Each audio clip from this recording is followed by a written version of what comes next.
বাড়িতে রান্না করার মতো কিছুই নেই। কি রান্না করবেন ভাবছেন তো? একবার এই রেসিপিটি দেখে ঝটপট বানিয়ে ফেলুন। আর একদমই এই রকম রেসিপি ফেলে দেবেন না। এর স্বাদ এতটাই। ঝিঙের খোসার ভর্তা।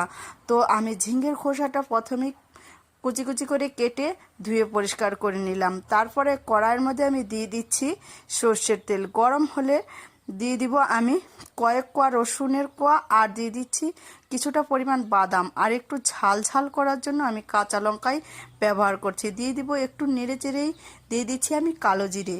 তো এইভাবেই নেড়েচেড়ে হালকা নেড়েচেড়েই আমি এটাকে ভেজে নামিয়ে ফেলবো। অবশ্যই ঝিঙের খোসা কিন্তু ফেলে দেবেন না। ফেলে দেওয়া জিনিসগুলো যে এত টেস্টি হয়, এত টেস্টি হয় বলার মতো না। তো তারপরে আমি আরেকটু সর্ষের তেল দিয়ে ঝিঙের খোসাটা দিয়ে পরিমাণ মতো লবণ আর হলুদ দিয়ে এটাকে ভাজা ভাজা করে নামিয়ে ফেলবো।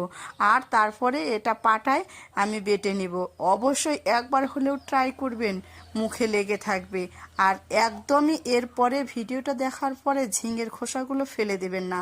এইভাবে করে রেসিপি তৈরি করে দেখবেন, মুখে লেগে থাকবে। এখন আমি পাটায় বেটে নিচ্ছি। আবারও আর একটু লবণ দিয়ে এটাকে ভালো করে মিহি করে বেটে নিব। আর যে কোনো বাটা বা ভর্তার রেসিপি হোক না কেন, খেতে কিন্তু দারুণই লাগে। আমার তো ভালো লাগে, কার কেমন লাগে আমি জানি না। তো তারপরে এই যে ভালো করে আমি মিহি করে বাটার চেষ্টা করব, আর খেয়েও দেখাবো কেমন হয়েছে।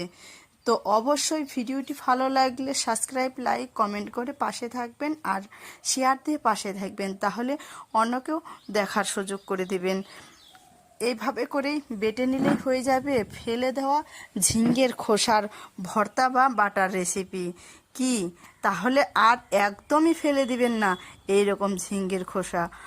ঝটফট যদি ফেলে দিয়ে থাকেন, আর একদমই ফেলে না দিয়ে এইরকমভাবে ভর্তা খেয়ে দেখবেন, মুখে লেগে থাকবে। এই যে আমি মিহি করে বেটে নিলাম পাটাই।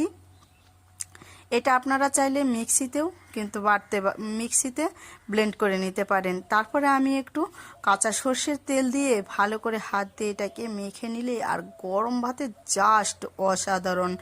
আমার তো খুবই ভালো লেগেছে। তো আপনারা একদিন এইরকম ঝিঙ্গের খোসার ভর্তা বা বাটার রেসিপি করে দেখবেন, মুখে লেগে থাকবে। এই যে আর আমার ভিডিওগুলো আপনাদের কেমন লাগে অবশ্যই জানাবেন। সম্পূর্ণ ভিডিওটি দেখার জন্য